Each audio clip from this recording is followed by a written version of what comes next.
The oppressive heat of a New Orleans summer in 1978 pressed down on the streets, thick and heavy, with the scent of magnolia and damp earth. In the middle of this sweltering evening, the Morgan sisters, Evelyn and Lila, vanished without a trace from their stately family home. Neighbors later recalled faint, eerie laughter echoing through the alleys, mingling with the soft creak of attic stairs. No doors were broken, no windows forced. It was as if the girls had simply dissolved into the humid night air, leaving a town in disbelief and a family in agonizing uncertainty. The Morgans were a respected family, their lineage tied to the history of New Orleans itself. Evelyn, the elder, was known for her sharp wit, while Lila had a gentle, almost ethereal presence. Both sisters had been seen playing in the garden hours before disappearing. The local children whispered about the girls as if they were characters from a ghost story, unaware that their playmates had become part of a real-life enigma. That night, the house seemed empty, yet somehow alive, as if it had swallowed its own secrets. By dawn, neighbors were whispering urgently across fences. One elderly woman swore she had glimpsed shadowy figures moving in the attic window, though the house had been empty for decades of quiet respect. Another spoke of hearing the faint giggle of children in the alley, only to find the street deserted.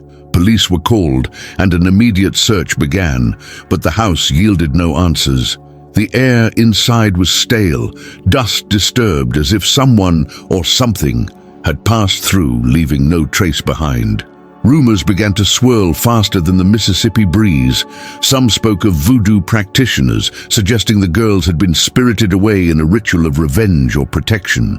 Others blamed a family feud, hidden motives buried under decades of polite society. Every whispered theory fed the town's obsession. Parents warned their children to stay indoors, and strangers passing by the Morgan home felt an unexplainable chill, as though the house itself had become a sentinel, guarding a secret it would never release. The local police officers were meticulous yet frustrated. They interviewed neighbors, friends, and relatives, yet nothing concrete emerged. Reports were inconsistent, sometimes contradictory. One officer even noted that the girls' favorite toys remained on the parlor floor, untouched, as if abandoned mid-play. The absence of struggle or ransom note deepened the mystery. As the hours stretched into days, the sense of dread in the Morgan neighborhood grew, leaving everyone with the unsettling feeling that the girls were not merely lost. They were being watched, or worse, hidden by a presence beyond comprehension. As night fell over New Orleans, the city seemed to hold its breath. Gas lamps flickered, shadows stretched unnaturally, and the humid air carried a strange tension. Townspeople reported hearing whispers on the wind, soft voices that called the names Evelyn and Lila. Some said the sound came from the old oak trees lining the streets. Others swore the voices emanated from the Morgan house itself. Whatever the source, the message was clear. The disappearance was only the beginning of a dark tale that would haunt the city for years to come. Journalists began arriving, eager to sensationalize the story. Photographers captured images of the empty house and the neglected garden, their lenses revealing nothing unusual, yet everyone who entered the property felt watched, as if unseen eyes followed their movements. The story spread quickly across newspapers and radio stations, painting the Morgan family as both victims and subjects of fear. Local law began to intertwine with fact, making it nearly impossible to distinguish reality from rumor, and cementing the sisters' vanishing into New Orleans legend. By the end of the week, the city was tense with speculation. Candlelight vigils were held outside the Morgan home, where friends and neighbors left flowers and whispered prayers. Yet in the deepest shadows of the house, the attic remained silent, except for the faint creak of stairs and the echoes of giggles no one could explain. The disappearance of the Morgan sisters had not only stolen 2 lives, it had awakened a sense of unease that would linger for decades, setting the stage for a cold case that seemed destined to defy resolution. Police arrived at the Morgan residence at dawn, the humid morning mist clinging to their uniforms as they prepared to investigate. Neighbors gathered silently, their eyes wide with apprehension, unwilling to speak freely. Officers began a meticulous sweep of the house, noting the untouched toys, the open windows, and the faint smell of perfume lingering in hallways. Every corner was documented, photographed and measured, yet nothing overtly indicated where the sisters might have gone. The house seemed ordinary, yet carried an oppressive, unspoken presence that unsettled even the most seasoned detectives. Detectives interviewed the family first. The parents, grief-stricken and trembling, provided basic details about the girls' last movements, but hinted at odd occurrences they had long dismissed. Whispers in empty rooms, lights flickering at night, and strange knocks from the attic. Each recollection felt fragmented, as if filtered through fear. Officers exchanged glances, aware that they were navigating not just a missing persons case, but a house saturated with history and perhaps secrets better left undiscovered. Neighbors were next, though many refused to speak. Some muttered about hearing giggles in the night, footsteps on empty porches, and shadowy figures glimpsed from windows. Others outright avoided the officers, claiming loyalty to old family ties or fear of angering the wrong spirits. These reactions were unusual but consistent, hinting at a local knowledge of strange events surrounding the Morgan household. The detectives began to suspect that the community's silence and avoidance were as telling as the physical evidence. Strange artifacts were found inside the home. A small handwritten note appeared beneath a mattress. "Don't follow the stairs." Dust-covered objects in the attic seemed to have been moved recently, as if someone or something had touched them. Cold drafts swept through rooms with no openings, carrying a faint, sweet scent reminiscent of the sisters' perfume. Every discovery heightened unease, suggesting that the disappearance was entwined with forces beyond the ordinary, and that the house itself might be an active participant in the mystery. Investigators attempted to trace the girls' steps through the neighborhood. Their friends described normal routines, playing in the garden, visiting the corner store, but each story contained inconsistencies. Timing was unclear, and recollections were distorted by fear.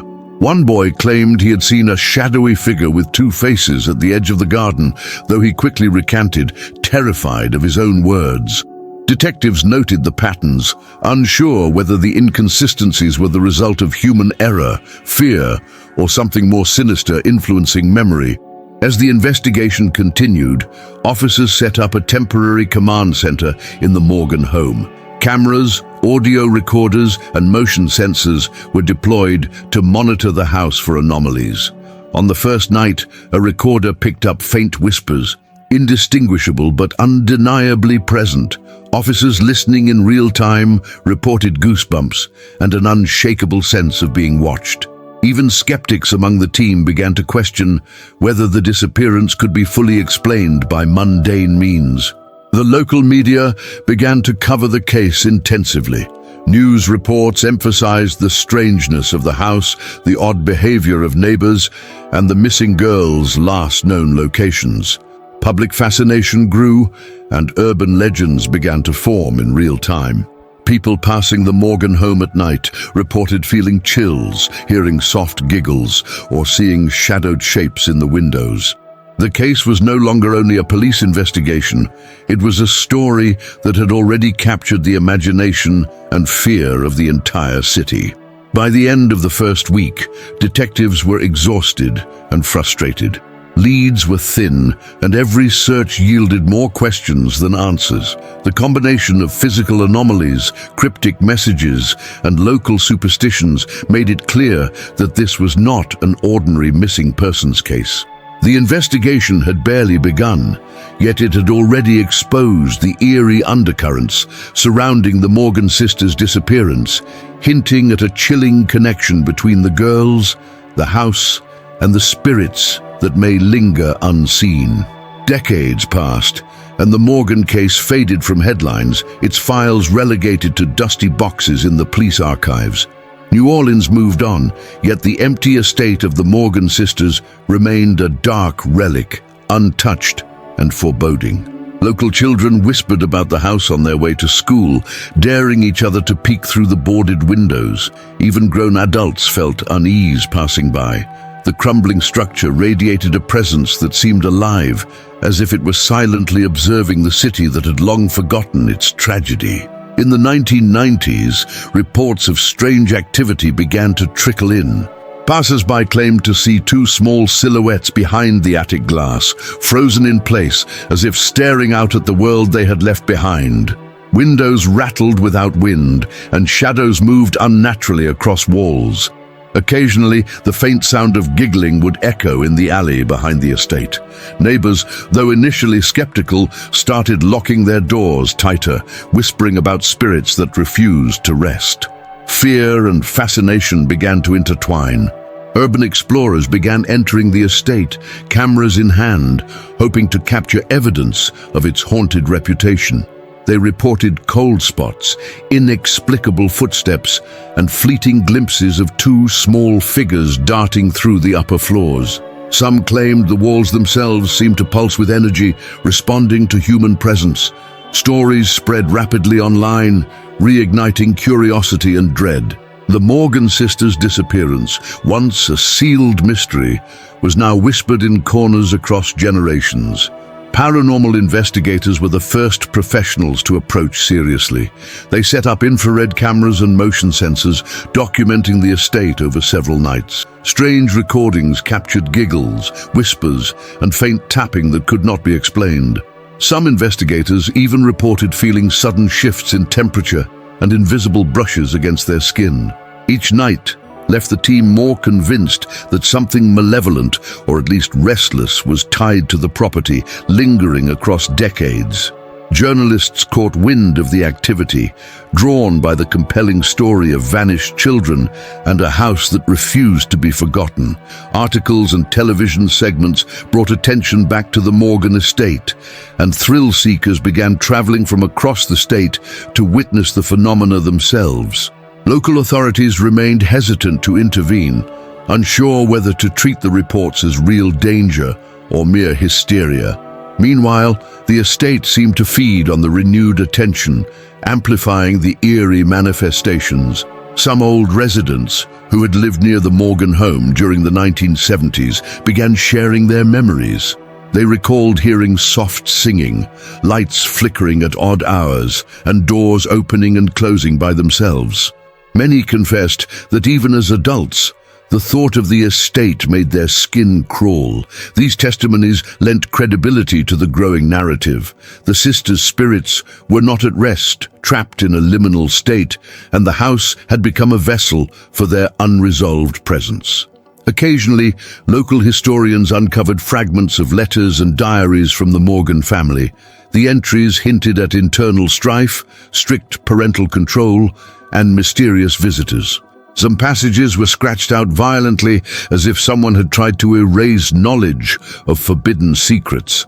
The estate's reputation became inseparable from both tragedy and mystery, a place where the past had been violently frozen in time, and where the echoes of the sisters' final moments seemed to seep into the present. By the end of this chapter of silence, the estate had transformed into a symbol of enduring unease. The combination of eyewitness accounts, unexplained phenomena, and historical fragments painted a picture of a haunting that transcended normal understanding.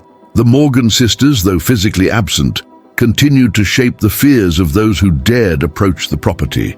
The stage was now set for the next wave of investigation, where curiosity and dread would collide in a search for answers long overdue. Detective Harold Green, long retired but haunted by the Morgan case, spent his mornings sifting through dusty boxes in the city archives.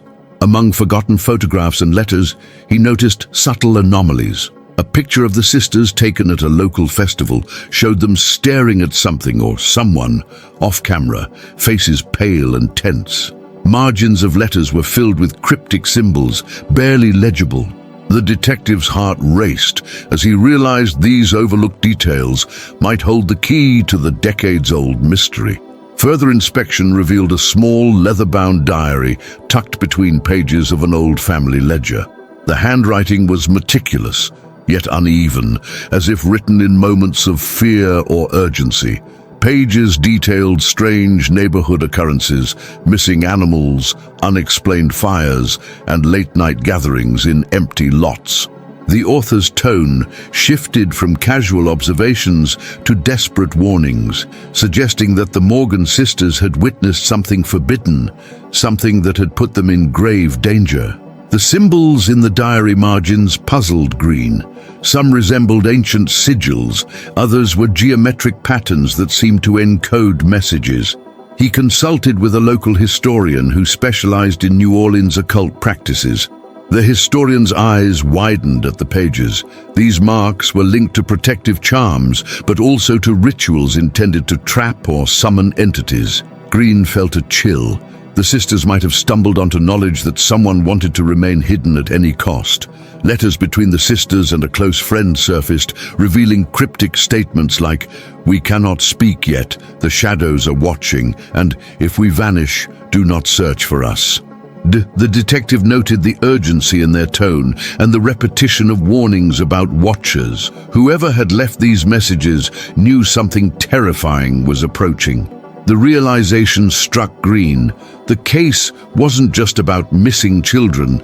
It was entangled with something far darker and more intricate than anyone had imagined. Digging deeper, Green found property records indicating a series of strange purchases and sales surrounding the neighborhood where the Morgans lived. Old neighbors confirmed that these lots had been avoided for years, citing unsettling experiences. Whispers in the wind, fleeting shadows, and cold drafts that made the air feel alive. Green began to piece together a pattern, suspecting that the sisters' disappearance might not have been random, but connected to a series of deliberate hidden events in the area.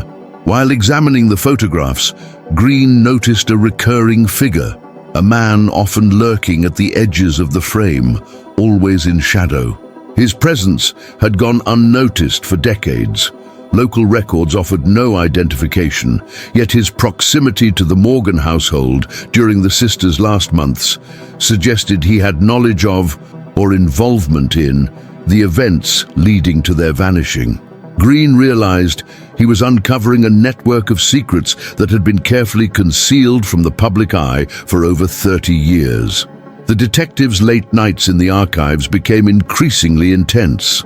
Every page turned and photograph examined revealed more unsettling coincidences. Strange noises echoed in the quiet room, the creak of old wood, the rustle of papers, and faint whispers that seemed almost audible. Green's mind teetered between rationality and fear. Could the patterns in the diary and photographs be mere coincidence, or were the spirits of the Morgan sisters reaching out, trying to guide him to the truth? By the end of this discovery, Green held enough evidence to reopen the case with a clear direction. The photographs, letters, and diary entries all pointed to one undeniable fact. The Morgan sisters had uncovered something forbidden, something that had triggered their disappearance. The first tangible lead had emerged from decades of silence, reigniting hope, but also fear. Green knew the next steps would require courage, as the shadows of New Orleans' past were ready to reveal their darkest secrets. The investigators arrived at the Morgan estate under a sky heavy with dark clouds. The once grand mansion now sagged under decades of neglect, its paint peeling and windows cracked. Ivy crept up the walls like veins, and the gate creaked as if warning intruders to turn back. The air was thick with a musty odor, and the faintest breeze carried whispers that seemed almost coherent. Every step on the gravel path echoed unnaturally, and the team felt eyes watching them from unseen corners, as though the house itself were aware of their intrusion. Upon entering, the front doors slammed behind them without cause. The team froze, hearts pounding as shadows danced across the walls in irregular patterns. Audio recorders picked up faint giggles and whispers, repeating "Morgan, Morgan," though no one spoke aloud. Every room they entered seemed colder than the last, and a faint vibration ran through the floors as if the mansion were reacting to their presence. The investigators exchanged nervous glances, realizing this was no ordinary abandoned house. Something beyond understanding was at work. In the dining room, the furniture had shifted as if recently used. Chairs were overturned and plates lay scattered on the floor. A subtle draft carried the scent of perfume, sweet but unsettling, reminiscent of the vanished sisters. One investigator swore he felt a small hand brush against his sleeve. When he turned, there was nothing. The team began documenting every anomaly, knowing that the evidence alone would not explain the palpable sense of being observed. They explored the attic last, where the whispers were loudest. Wooden beams groaned under their weight, and the shadows seemed to stretch toward them. Old toys and dolls were scattered across the floor, their glassy eyes reflecting the flashlight beams. Occasionally, the objects moved slightly, as if nudged by invisible fingers. One investigator dropped his notebook in fright, and it slid across the floor on its own. The atmosphere was suffocating, charged with a presence that resisted explanation, compelling them to question if the sisters themselves lingered here. As the team moved deeper, faint figures appeared at the edges of their vision, blurred, fleeting shapes that vanished whenever directly observed. The house's temperature dropped unpredictably, chilling the investigators to the bone. A recording captured a clear whisper, "Why are you here?" that made them freeze in terror. Each investigator felt a growing urgency, as if the house itself were testing their resolve, guarding its secrets and challenging their courage. They realized leaving might not be as simple as entering. In one corner of the library, they found a portrait of the Morgan sisters, now yellowed with age. The eyes seemed to follow every movement, glimmering in the flashlight beams. Faint scratches lined the wooden floor beneath it, as if the sisters had moved across the room recently. The team debated whether it was mere paranoia or a supernatural phenomenon. One member claimed he heard a faint voice, coaxing him closer to the portrait, saying, "Find us." The sense of urgency and dread intensified, convincing them that the house was a conduit to something far darker. Strange phenomena escalated as night fell. Doors slammed without wind, windows rattled despite calm air outside, and a piano in the corner played a single haunting note on its own. Investigators attempted to communicate, calling out to the spirits, but only silence and distant giggles responded. It became increasingly clear that the house was not merely a setting, it was a participant, actively resisting their attempts to uncover its secrets. Fear and fascination merged as the team realized the estate was alive with memories, sorrow, and a lingering presence desperate to be heard. By the end of their exploration, the investigators were physically exhausted and mentally strained. Every room they entered carried a sense of menace. Every corridor whispered reminders of the sisters' disappearance. They documented each anomaly, knowing that the evidence might be dismissed by skeptics, but the terrifying reality of the house's influence was undeniable. The Morgan estate was a trap of time and energy, a haunted vessel holding the echoes of the past. They left with more questions than answers, aware that the next steps could unlock truths the living were not prepared to face. As the team explored the Morgan estate further, they discovered a hidden door behind the library's bookcase. Dust-covered hinges creaked as it opened to reveal a narrow corridor lined with old portraits of ancestors long forgotten. The air was thick and stale, carrying a faint scent of lavender and decay.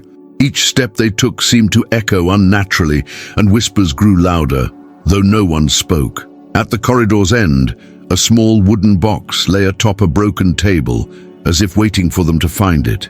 The investigators exchanged tense glances, feeling the gravity of what they were about to uncover. Inside the box were personal belongings of the Morgan sisters, a locket, faded letters, and a diary with brittle pages. The handwriting, delicate yet urgent, hinted that the girls had uncovered a secret that threatened them. Some letters were unfinished, trailing off as if the writer had been interrupted by fear itself. One note mentioned a presence in the shadows and a warning not to trust anyone outside the family. The investigators realized these clues painted a picture far darker than a simple disappearance, suggesting the sisters were aware of forces beyond ordinary comprehension. As they examined the diary, they found symbols and sketches that defied explanation. Circles intersected with strange runes, and diagrams suggested attempts to communicate with unseen entities. Audio recorders captured faint whispers repeating, "We never left, we are waiting." The phrase sent chills down their spines. Each member of the team felt an unshakable connection to the girls, as if the sisters' voices were guiding them.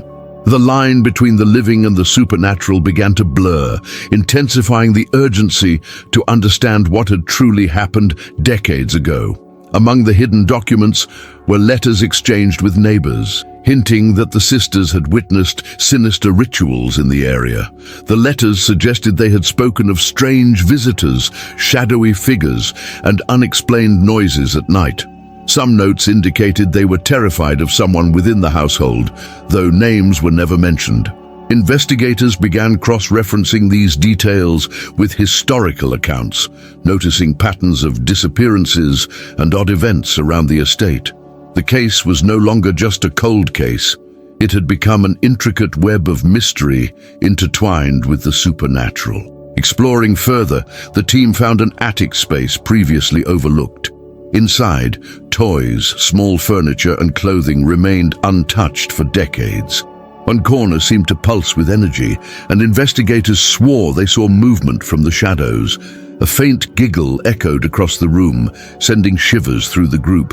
They realized the sisters' presence lingered in specific areas, almost as if parts of them had been anchored to the house itself. Each clue added weight to the notion that the estate was not merely a location, but a living memory of the Morgan sisters' last days. In the basement, they found additional letters describing a hidden room where the sisters had performed small rituals to protect themselves.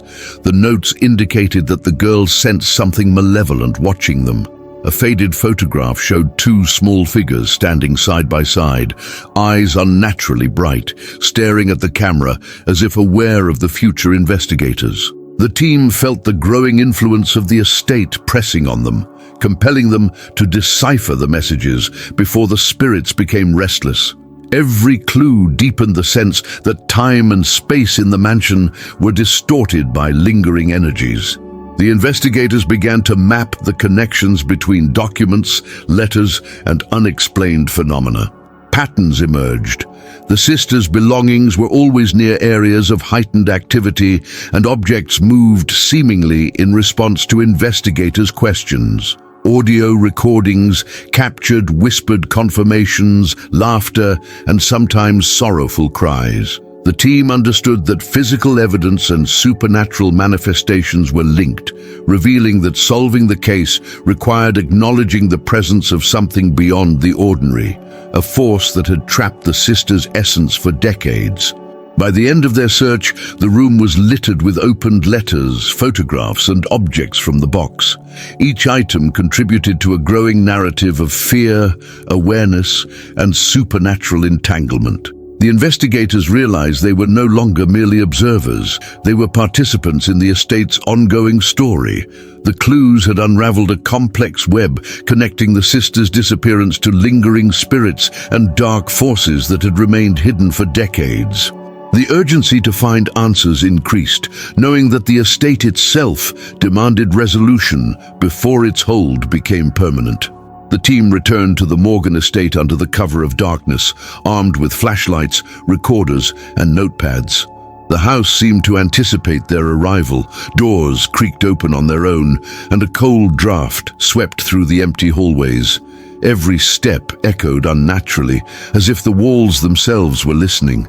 Shadows danced across the peeling wallpaper, forming shapes that reminded them of the missing sisters. Clara, the youngest investigator, whispered that she felt someone brushing past her, though no one was near. The tension was immediate, suffocating, and electric, signaling that this visit would reveal more than they bargained for. In the grand parlor, the team arranged chairs in a circle and placed photographs of the Morgan sisters on the floor. Candles flickered despite no breeze, casting grotesque shadows along the cracked ceiling. The lead investigator spoke softly, inviting the spirits to communicate. Immediately, whispers filled the room, low and urgent. Names, fragmented sentences, and warnings came through the recorders. Each investigator felt a cold presence at their back, as though the sisters were observing every movement, guiding them toward truths that had been buried for decades. Suddenly, the oldest investigator felt a hand brush his shoulder. He froze, heart racing. Across the room, a chair rocked on its own. The air grew dense, heavy, with a sense of anticipation. A high-pitched giggle echoed from the staircase, followed by faint footsteps pacing the hall above. The spirits were restless, impatient, as if eager to divulge long-hidden secrets. The investigators realized they were no longer just documenting. They were participants in a tense interaction with entities that refused to be ignored. The whispers grew clearer. Phrases like, "She watched us," and "It's in the walls," pierced the air. Objects on the floor shifted slightly, guiding the team toward a narrow doorway they had previously overlooked. The investigators approached cautiously, sensing that the doorway led to the heart of the mystery. Shadows stretched unnaturally, and a chilling breeze swept across their faces. For the first time, they felt that the sisters were actively communicating with them, showing both fear and desperation in their spectral presence. As they descended into the narrow corridor, the air grew colder. The whispers intensified, repeating fragmented words: "Find the diary, truth." A diary, the investigators realized, must hold answers to who or what had caused the disappearance. Each step was accompanied by flickering lights, rattling floorboards, and distant giggles. The team felt a growing pressure to piece together the story, understanding that any hesitation could provoke the restless spirits. Their hearts pounded, but determination pushed them forward. In a small, dust-choked room at the end of the corridor, the diary of the Morgan sisters was discovered. The moment it was lifted from the floor, a shadow surged along the walls, forming the vague outlines of two young girls. The investigators watched in awe and terror as the figures pointed toward the diary. Words scrawled across its yellowed pages revealed hidden messages about the sisters' knowledge of a dark force in the neighborhood and the events leading up to their disappearance. Every line heightened the sense that the girls' spirits were bound to the house until the truth was uncovered. The investigators continued questioning the spirits, piecing together fragmented clues. The girls' voices seemed to come from all directions, sometimes overlapping, sometimes whispering in tandem. Objects trembled and photographs shifted on their own, emphasizing key passages in the diary. It became evident that the sisters were eager to reveal the identity of the person or force responsible for their disappearance, guiding the investigators step by step. Fear and anticipation mingled as the team realized they were witnessing a living memory of the sisters' final days. By the end of the night, the investigators emerged with the diary and recordings, their minds racing. The spirits' whispers faded, leaving a lingering chill in the empty estate. Though the sisters' presence seemed temporarily at rest, the team understood that confronting the past was only the beginning. The diary held answers, but also posed more questions. The house had revealed fragments of the truth, leaving the investigators with a growing sense of responsibility. They must solve the decades-old mystery before the restless spirits returned. Armed with the diary and the recordings from the previous night, the detectives revisited old case files and witness statements. They cross-referenced the information, noticing patterns previously overlooked. Clues from the diary suggested that the sisters had witnessed strange activities tied to a local family feud. The supernatural guidance from the séance had pointed them toward hidden spaces and overlooked details. Every piece of evidence slowly began forming a coherent picture, bridging the gap between the unexplained phenomena and real events that had been buried for decades. The investigation revealed that the Morgan sisters had uncovered a clandestine group within the neighborhood practicing dark rituals. The group sought to eliminate any witness, explaining the sudden disappearance. Old letters and photographs supported the theory, showing that the sisters were in danger long before the police were involved. Paranormal confirmations, such as voices recorded in the abandoned house, matched the timeline described in the diary. The detectives felt a growing sense of both dread and purpose, knowing that the pieces of the puzzle were finally aligning.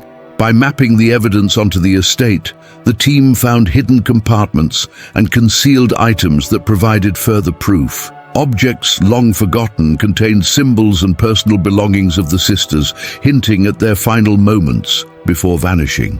Notes in the diary revealed their awareness of the danger and their attempts to leave subtle messages. Audio recordings captured faint voices guiding the investigators to these hidden objects. Each discovery strengthened the link between the physical evidence and the spiritual presence that had haunted the house for decades. The detectives realized that the family feud had escalated into a series of actions designed to conceal dark secrets, and the sisters had been caught in the middle. The diary described confrontations, warnings, and coded messages meant to protect themselves. Paranormal events, objects moving, whispers, and apparitions were manifestations of the sisters' attempts to communicate the truth. With each new clue, the investigators could almost feel the sisters' presence, urging them to uncover the final pieces of the mystery. After weeks of meticulous research and cross-referencing the diary with police reports, the team identified the individuals responsible. Their motives were rooted in jealousy and a desire to hide illegal and occult practices. The detectives compiled the evidence, linking historical accounts with the supernatural confirmations collected from the estate. The combination of spiritual guidance and human investigation brought clarity to what had remained a decades-long cold case, finally allowing justice to be understood, if not fully enacted. On the final visit to the Morgan estate, the investigators set up cameras and audio devices, hoping to witness closure. As they read the final pages of the diary aloud, a palpable change occurred in the air. Cold drafts ceased, shadows receded, and faint laughter returned. But this time it was soft and peaceful. The apparitions of the sisters appeared one last time, standing near the attic windows, smiling faintly, a sense of relief radiating from them. Their presence no longer felt restless but liberated, as if the truth had freed their spirits from decades of lingering unrest.